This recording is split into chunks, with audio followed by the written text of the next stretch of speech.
Welcome to a brand new episode of अजोका podcast. आज जो हमारे साथ मेहमान हैं वो बहुत बड़ी शख्सियत हैं। इनके नाम के साथ काफ़ी एजाज़ात जुड़े हैं। ये टीवी पायनियर हैं। इन्होंने प्राइवेट चैनल्स पाकिस्तान के शुरू किए, जिनके बारे में जिसने सुना है उसकी उम्र का अंदाज़ा लगाया जा सकता है। मैंने भी सुना हुआ है, मैंने देखे हुए हैं वो इनफैक्ट। और साथ में फ़िल्म प्रोड्यूसर हैं, टीवी प्रोड्यूसर हैं, फ़िल्म क्रिटिक भी कह सकते हैं, बल्कि हैं कहना क्या है। हमारे साथ मौजूद हैं Rashid Khwaja. Thank you so much for coming है, फॉर योर टाइम। एंड अभी पॉडकास्ट रिकॉर्ड होने से पहले काफ़ी स्पाइसी गॉसिप हमें दे रहे थे, तो हमें उनको रोकना पड़ा कि रुक जाएं, थोड़ा कैमरे के लिए भी बचा के रखें।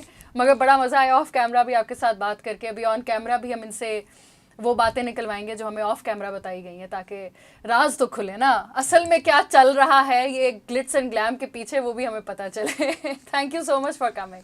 Thank you so much. It's a great pleasure. Khaja Sahab is an old friend and colleague, और PTV या प्राइवेट चैनल्स में हमने मिलके काम किया हुआ है। फिर एक प्रोड्यूसर्स एसोसिएशन बनाने की कोशिश हुई थी जो कामयाब हुई, और उसके भी ये पायनियर्स में से हैं, प्रोड्यूसर्स को इकट्ठा करने के लिए प्राइवेट सेक्टर के। लेकिन इब्तिदा हमारी जाती है मोनोपोली ईयर्स ऑफ PTV, और उस ज़माने में या उस ज़माने के बाद कुछ आप शेयर करना चाहें कि आप कैसे मीडिया या एंटरटेनमेंट इंडस्ट्री से इंट्रोड्यूस हुए, और PTV के दिनों के से जो फिर आगे उसका ट्रांसफॉर्मेशन हुई प्राइवेट टेलीविज़न की तरफ, तो फिर उसकी हम बात करेंगे। तो how did it all start, PTV days? मेरा PTV से तो कोई ताल्लुक नहीं रहा था। मैं मॉडलिंग करता था अपने कॉलेज डेज में, तो वहाँ से मेरा एडवर्टाइजिंग से ताल्लुक़ हुआ और मैंने एडवर्टाइजिंग ज्वाइन की। मेरे बहुत सारे करीबी दोस्त थे जो एडवर्टाइजिंग में थे, जिसमें ताहिर ख़ान हुए या आसिफ रज़ा मीर, और बहुत सारे लोग थे जो एडवर्टाइजिंग से रखते थे। तो उसकी वजह से मैं एडवर्टाइजिंग इंडस्ट्री के साथ ज़्यादा जुड़ा। फिर मैं US चला गया था। वहाँ से जब मैं वापस आया तो ये एक प्रोजेक्ट था NTM का, जो कॉरिडोर्स ऑफ पावर में उसको सर्कुलेट कर रहा था कि बीबी पावर में आई थी और वो चाहती थी कि प्राइवेट चैनल यहाँ लॉन्च किया जाए। तो वो डिफरेंट प्रपोजल, डिफरेंट लोगों से बात हो रही थी, और वो उसमें ये हम तक पहुँचा। और फिर मैं उस वक्त चूँकि इंटरफ्लो के साथ और ताहिर ख़ान के साथ बहुत ज़्यादा, तो हम लोगों ने इसके अंदर बड़ा इंटरेस्ट लिया और इसको फिर शुरू किया। और हमारे साथ तो मेरे ख्याल में PTV में तो कोई इतनी अहम शख्सियत नहीं थे, वो ताजदार आलम, आप तो जानते होंगे। जी जी।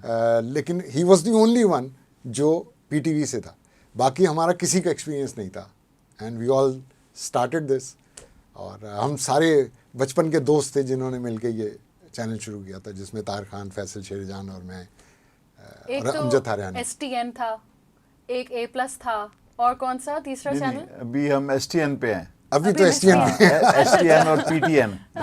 अच्छा, ये बताएं, उस ज़माने में थोड़ा सा हम आपके इल्म में शायद ना हो, हम मुखालिफ फरीक थे। बिल्कुल। क्योंकि मैं PTV में जॉब भी कर रहा था और PTV की यूनियन में भी मैं काम करता था, और हमारे ये लगता था कि हमारे पेट पे लात मारी जा रही है कि हमारी ही हुकूमत की सरपरस्ती में प्राइवेट चैनल लॉन्च किया जा रहा है, और उसमें ब्यूरोक्रेट्स भी बड़े एक्टिवली इन्वॉल्व थे। सेक्रेटरी इन्फॉर्मेशन जो थे वो यानी गवर्नमेंट के सेक्रेटरी इन्फॉर्मेशन, PTV के चेयरमैन, और साथ साथ वो प्राइवेट चैनल के भी जो STN वगैरह है उसमें भी थे। हमने फिर हाई कोर्ट में रिट भी की कि ये क्या हो रहा है, इसको रोका जाए, और कम से कम इसको ग्रेजुअली इंट्रोड्यूस किया जाए। ये जो एकदम फिर बाद में फ्लड गेट्स ओपन हुए कि न्यूज़ भी और एंटरटेनमेंट भी। तो ये क्या ज़रूरत पेश आई थी उस ज़माने की हुकूमत को, जो हमारी पसंदीदा हुकूमत थी, कि वो प्राइवेट सेक्टर जो है ना उसमें एक चैनल लॉन्च किया जाए? क्यों लॉन्च किया जाए? कुछ आपने? आई थिंक ये हुआ तो बेहतर ही है।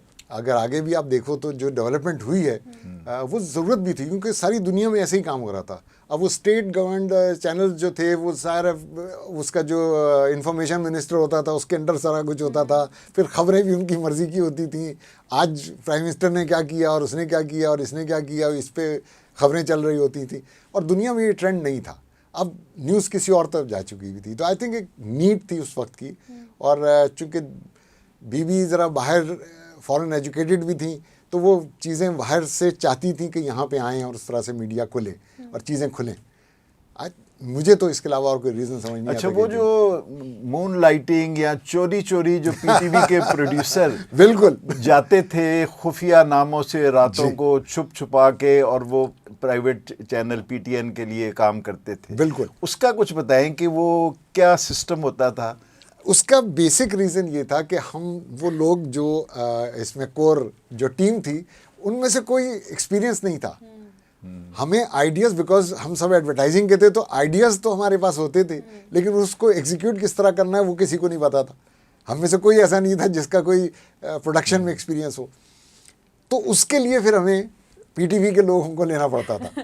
तोड़े थे कि हाँ, वो ग्रेवयार्ड शिफ्ट कहा जाता था उसे, कि जब वहाँ पे वो वहाँ से ऑफ होते थे, फिर वो हमारे ऑफिस आते और थे। ये आज तक टर्म इस्तेमाल की जाती है। जी जी जी जी। अच्छा अच्छा। तो पकड़े भी जाते थे कभी? कोई याद है आपको कोई?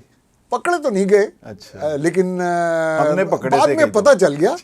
लेकिन पकड़े कोई सजा किसी को बड़े नहीं बड़े हुई। नाम थे, बड़े बड़े नाम थे। अब हमारा सबसे पहला जो सीरियल हिट हुआ था चांद गिरहन, वो पीटीवी के डायरेक्टर थे। अरे इतना अच्छा उन्होंने वहाँ नहीं कोई बनाया था। माशाल्लाह जितने अच्छे मेरे वो प्रोडक्शन असिस्टेंट रहे थे, और बहुत ही उनकी जो आउटपुट थी वो ख़ास अच्छी नहीं थी, लेकिन प्राइवेट सेक्टर में वो बहुत कामयाब हुए। देखिए, ये एक कॉम्बिनेशन आपको बता रहे हैं कि वहाँ पे जो हर चीज़ कंट्रोल थी, और वो जब यहाँ आया और प्राइवेट प्रोड्यूसर के साथ उन्होंने काम किया, एक प्रोड्यूसर और डायरेक्टर का जो रिलेशन होता है वो जब क्रिएट हुआ, तो उस आदमी ने सारी ज़िंदगी इतना बड़ा हिट नहीं दिया था जो चांद गिरहन यहाँ पे दिया।